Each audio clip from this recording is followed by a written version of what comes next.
Are you curious how to post 20 photos on Instagram post? Also, make sure that your Instagram is updated for this to work. First is click post and choose the pictures that you wanted to post. I fast forward this part so you guys don't need to wait for so long. So after you choose the pictures that you wanted to share, click next. So here you can add some of your favorite music and you may also add some text if you wanted to.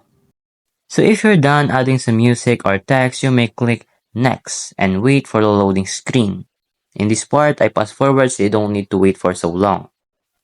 After that long process of loading screen, after that you will be able to see this part that you can add your good caption, add your location if you wanted to, add some music for the vibes. You may choose your audience also if you want to see it by everyone or only by your close friends.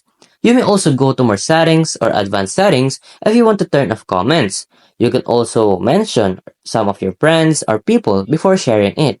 And if you're done, click share, and that's how to post 20 photos on Instagram post.